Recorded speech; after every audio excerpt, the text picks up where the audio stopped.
you're in town or just new to this whole podcast thing, you're tuning in to Law by Night, the podcast that discusses all things vampiric, with no fear of breaching the Masquerade. In this episode, we shall be discussing Cain, the man considered to be the first and most powerful vampire in the world of darkness. We shall discuss his origins, motives, and the cultures of those who dub the title of Noddist.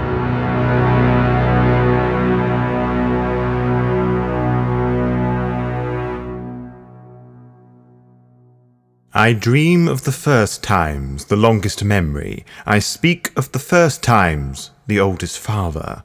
I sing of the first times and the dawn of darkness. In Nod, where the light of paradise shone, lit up the night sky, and the tears of our parent wet the ground, each of us, in our own way, set about to live and take our sustenance from the land.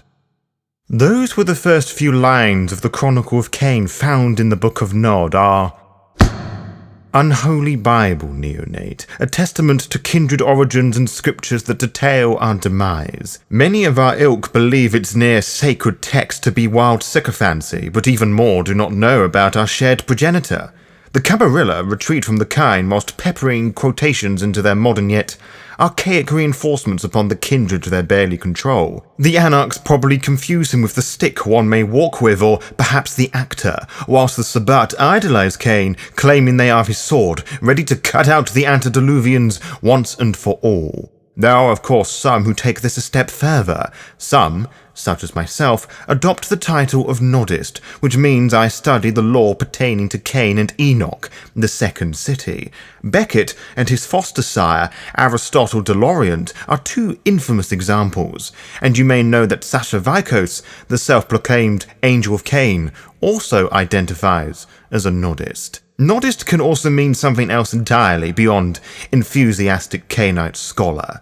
Nodism is usually associated with two paths of enlightenment, the path of Cain and their heretic mirrored counterpart, the path of Lilith, but it is usually the former that many devout Noddists lean to, for obvious reasons most cultic. Occasionally, those who follow the road of heaven treat Noddism more as a religion, but such Noddists prefer being called faithful over Gehenna cult. It is a lot to take in, trust me, I know, and you probably think I'm trying to convert you this evening to my bizarre way of thinking, but I have spent well over a year doing just that, and you haven't even been made aware. So tonight I wish not to beat around the bush with my intentions for you. You will learn the story of Cain in its fullest, and you will be educated on the concepts of Noddism, the most popular of Cainite origin stories, and yes, child, I am more than aware that Bahari, the Lilans have their own take on this story, which I believe is just as true, possibly more so than what I'm about to regale to you, but to discuss both in one night would be highly inappropriate. First, we shall discuss the Dark Father, Cain. No doubt you remember the bastardized version of our origin story I presented to you well over a year ago. I suspect you do, for it was one of the first things I've explained to you regarding our existence. Cain was a farmer, whilst his younger brother Abel was a shepherd. Both siblings were requested to make offerings to God by their father, Adam. Cain presented the finest cuts of his crops, whilst Abel slaughtered the most exceptional of his animals. They presented their offerings on an altar and set them on fire, watching the smoke reach the heavens. God rejected Cain's offering, whilst blessing Abel. This would anger Cain so much that when it came time to make another sacrifice, Cain offered his brother, dead and bloodied by his hand with whatever sharp implements and rocks he had to hand. God, rightfully pissed, would curse him to wander the land of Nod forevermore. Now, if you kept reading Genesis chapter 4, the mythos would alter to fit the image of the Christians who don't know any better. Their version does not hint towards the hearsay that courses the veins of their idolized truth. What I mean by this is that it does not give any clear indication where and how Cain would become the vampire progenitor we all fear and the disciplines that manifested within his blood. Hungry, cold, alone, and forever banished, Cain would encounter Lilith, who was described in the Book of Nod as a dark and lovely woman with a sweet voice like honey. Lilith was the first wife of Adam, who too was cast out by God.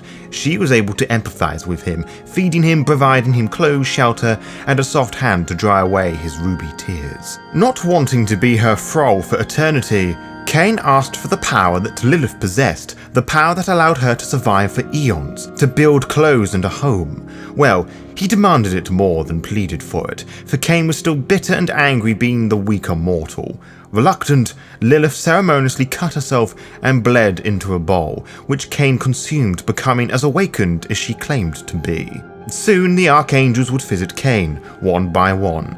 First was Michael, General of Heaven, wielder of the Holy Flame, who came before Cain on behalf of God, asking him to repent. Cain refused, saying he would only repent on his own, not with grace. To which Michael responded, "Then for as long as you walk this earth, you and your children will fear my living flame, and it will bite deep and savour your flesh." In plainer terms, Cain and the child to follow would fear fire. The archangel Raphael would speak to Cain on behalf of the soul of Abel, saying that he forgave his brother, asking Cain to repent. Again, Cain refused, resulting in Raphael to curse Cain, saying, "Then for as long as you walk this earth, you and your children will fear the dawn, and the sun's ray will seek to burn you like fire, wherever you hide always. Hide now, for the sun rises to take its wrath on you."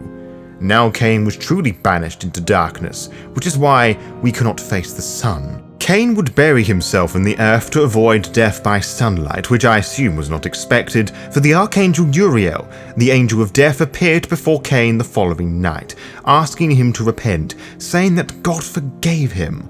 Once more, Cain refused, stating it would not change what he had done. Like the other two, Uriel would curse Cain, saying, "Then for as long as you walk this earth, you and your children will cling to darkness. You will drink only blood. You will eat only ashes. You will always be as you were at death, never dying, living on. You will walk forever in darkness. All you touch will crumble into nothing, until the last days." I hope I do not need to explain this any further. Finally, the gentle Lord of Mercy, Archangel Gabriel, spoke to Cain of Golconda, a road of mercy. Should he and his children wish to see the light again, they would follow this path. The Book of Nod states that it was this final visit that allowed Cain to awaken, with energy surging within him that allowed him to move like lightning, borrow the strength of the earth, and how to be as stone. These were the disciplines: celerity, potence, and fortitude. Lilith would show Cain, probably by his angry command, how to hide from hunters, command obedience, and demand respect. These magics are the disciplines obfuscate, dominate, and presence. He would then use this knowledge and discipline his blood further to allow him to alter forms, hold dominion over animals, and find a way to make his eyes see things beyond mortal sight. Of course, these are the disciplines Protean, Animalism, and Auspex. Lilith tried to stop Cain from pushing himself further, using her disciplines to stop himself going overboard. Now, he would obey, but a wave of new rebellious anger would boil within. Realizing that these new paths of power, the path of blood, was his, he would snap the bond between them and ran and hid from her. The Book of Nod and the Irises fragment, the prized extended edition of the Book of Nod, did not explicitly state how he did this, but the Revelations of the Dark Mother does provide some takes on this, but we will focus on those inscriptions another night. Lilith was not the only woman in Cain's life. One could argue that she was very easily replaceable, as seen with his relationship with Zillah, the first wife of Cain. The Book of Nod describes her possessing the softest skin, the clearest eyes, and the sweetest blood, leaving the best till last. However, nothing he could say or do could win over her affection, causing him to tear at his hair and beard with frustration, wandering the wilderness to try and find an answer. He would find a crone, the crone, singing to the moon, saying that she sang for what she could not have. Cain asked for her advice, to which she would tell him only by drinking her blood and return the following night. He did as he was told, only to be told the same thing again, only this time he was to bring a bowl of clay and a sharp knife. On the third night, he was instructed to take her blood and mix it with some berries and herbs, creating an elixir that would make him irresistible to Zillah. Now, if you had been paying attention to our previous discussions, you would know that the crone tricked Cain, blood-bounding him to her. She forced him to love her and to embrace her, making her immortal, whilst telling him how this new blood bond would work. Yes, Zillah would love him upon drinking his blood, but he would forever love the crone. This is arguably the most hostile love triangle that will ever exist to Neonate. It would last for a year and a day, according to the Book of Nod at least, forcing him to give up his blood for her potions and stealing his grandchildren. Despite this, he was no longer bound to her, for she did not ask him to drink from her again, assuming the blood bond was permanent. It was not. He spoke to her, saying he was fearful of the curse of Auriel, that his children would endure the same bloodlust as him and sought knowledge of what to do. She would take some gopher wood and sharpen it, creating the first stake. You know that vampires usually do not die when staked, but are left to the might of those who are staked by them. Cain would stake the crone and leave her for the sun to destroy. The rest of the ancient text goes into detail about the creation of the 13 clans, confusing the Giovanni with the Cappadocians might add, the forewarnings of Gehenna, in addition to the creation of the first and second cities, with the first city having the children of Seth, the mortals, idolizing Cain's teachings and ways as an almighty powerful king. You could argue these first few ancient people were some of the first Noddists, but I do not wish to toy with that idea too much, for I wish to focus more on the two accepted forms of Noddism for you now. Now, as I mentioned earlier, Noddism takes on one of two forms, either as a Gehenna cult or Cainite scholar. Most Noddist scholars follow mortal trends by interpreting Noddist material in a more worldly and yet equally vague sense. For example, Beckett is famous for arguing that the Cain and Abel story is a metaphor for agrarian and hunter-gatherer communities in conflict, implying to some that the two may not even possibly exist as depicted in the Book of Nod. If that be true, what would you make of Lilith and the crone? Whilst you ponder on that, the vast majority of those with the prefix of Noddist follow the path of Cain, most of which are associated with the Sabbat.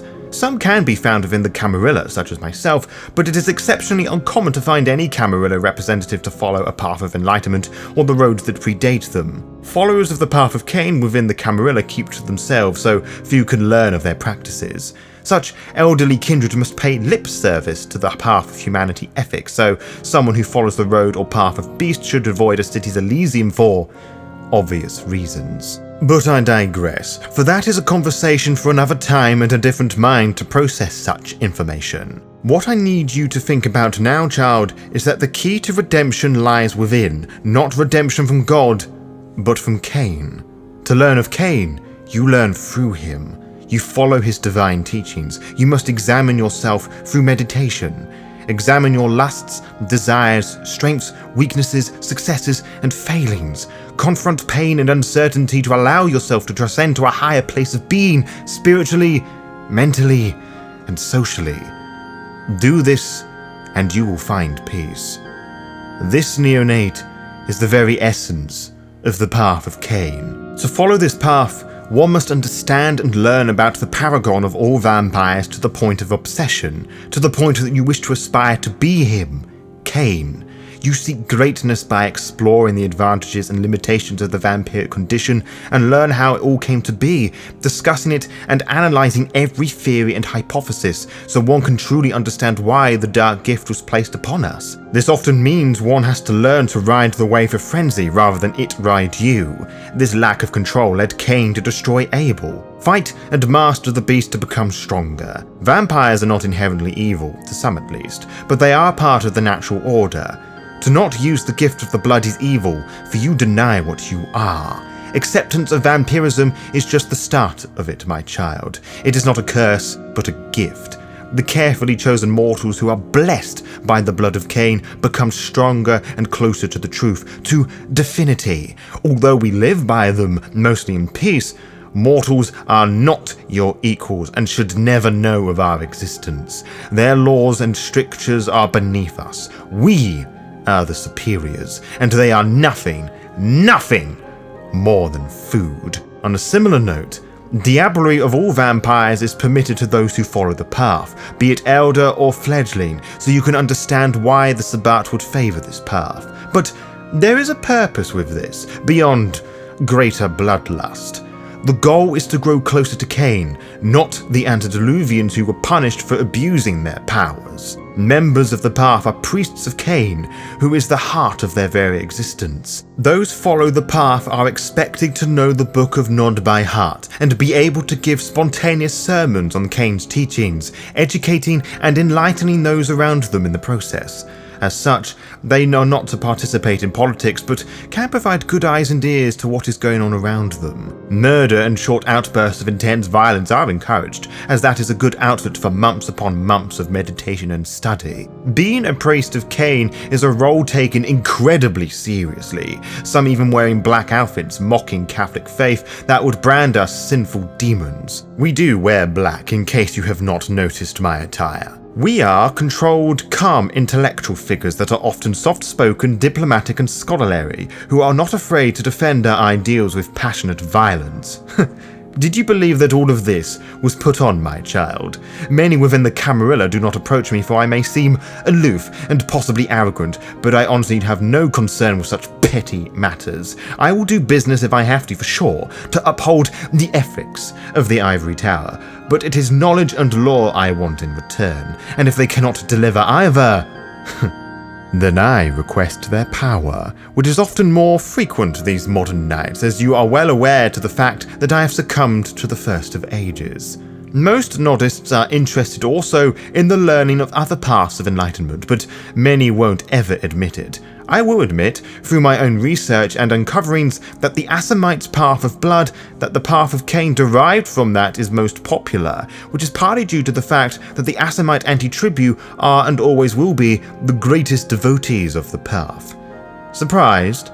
Believe me when I tell you, neonate, that the Path of Cain was birthed from a heretical cult of Assamite viziers who believed they found the original Book of Nod. They were never a powerful or popular cult, but with the movement of the Assamite clan into Europe before and during the Anarch Revolt, they used this as an incentive to destroy the false childer of Cain. These fearful anarchs that lacked organization could empathize with the weak punishing the abusive elders, with the few Noddists that survived the Anarch Revolt and Convention of Thorns would be the core of the Assamite anti-tribu. The path would probably form during the 16th century as a reaction to Renaissance concepts of humanism, fitting as a good alternative to Catholic belief for younger Cainites. By the 17th century, its ethics would become too difficult for most Cainites to follow. It didn't help much that their own curses and wars with the Camarilla forcing them to strengthen the Black Hand distracted their motives, which did not help with the promotion of this form of Noddism. Since the 1700s, many of the doctrines of the path have been adopted into Sabbat ideologies, a dark and bloody mirror to that of the Roman Catholic Church. On a related note, if you find any cursed or black Bibles that detail Christ being the second coming of Cain, disregard them immediately. This Cainite heresy is nothing more but an interesting icebreaker at Noddist dinner parties. A fair amount of these discussions involves who has the biggest penis, library and official sources. I stopped attending these long ago, for it just got tedious. Anyway, if you have been at all interested in anything I have been telling you this evening and wish to learn more about the Dark Father, I have a handful of books I recommend you hunting down, child, some of which can be found in my very own library. I feel this goes without saying, but as this is you we are talking about here, the most important book for you to read is the Book of Nod, the version used by the Sabbat in what they deem the final nights as a standard reference. And I mentioned this earlier only in brief passing, but the Ivesi's Fragments is rumoured to be the most complete version of the original book created by the Cappadocians, transcribed by the Gaul Niccolo Giovanni during the Dark Ages. The God-Regent translations was also used as references during the Dark Ages. The Revelations of the Dark Mother, as stated previously, does add an extended and altered narrative, but as we will be exploring that soon, you best not spoil my following lecture to you, child. There are other heretical scripts you can read too, such as the Eugetigmaticon, the Canticle of Japheth, and the Gospel of Laodice, all of which I stole from some inquisitors who invaded my ye-old home in Thorns. I should remind you of the Phalanxia Varana, the Vedic poem of the Indian Ravno that tells of the creation of Zapafasura provides a different take on the Cain mythos, but you can just refer to your notes on the clan Ravnos for more information on that and how you are highly unlikely to get your hands on a full copy of the poem. For completion's sake, I also have to mention the Olbar Chronicles, first referenced by Toreador Catherine of Montepella, which serves the sole purpose of making the Toreadors less monstrous than what they are. I will burn you from the inside out if such a poor excuse of fan fiction enters my domain. Understood? Good. For a more magical approach, the Codex of the Damned is a sorcerous tome penned by the priests of the Gangrel Mephilusa Micochelantili. The Books of the Grave War, recently translated by Dr. Mortius, telling of Gehenna and the War of Ages, is also a good read. There is also the ominous Tablet of Dynasty, a clay tablet whose exact content is the subject of speculation and rumour. That is not the only tablet that should be worth your interest. The Ivory Tablets and Amber's Heart were discovered by a coterie of Transylvanian vampires. There is also the recently discovered text known as the Shao Fragment, and it is said to supposedly hold the answers on how to avert Gehenna. Finally, keep your eyes peeled for the Gospels of Irad and Adar, and the Testament of the Demon Finder Hatin, should you find yourself in the domains outside of the Isles of Avalon, child. I am sure they are either in some hidden crypt somewhere or lost to time, but finding such texts would do wonders for our society as a whole. I could easily tap into your mind now with my understanding in Auspex, child, to learn of your exact thought, but what is the point when the gormless, slappable, idiotic face drooping before me is all too revealing? What is the fucking point, you old wrinkly fart, learning about a guy who murdered his brother? You ask yourself as you struggle to process my higher platform of thinking. It was a good impression of you, wasn't it? Now, what was I saying? Oh yes. Well, child, I honestly do not expect you to understand everything I have told you. You are not ready to sacrifice your touchstones and your humanity to be as enlightened as I. But just remember one thing. Wherever we go, it is the blood of Cain which makes our fate. To be kept updated, follow the Law by Night VTM Twitter and Instagram pages to find out when we will upload each episode. You can also find out by subscribing to the YouTube channel and clicking on the little bell, as you'll be immediately notified when the latest episode is live. Until next time, farewell.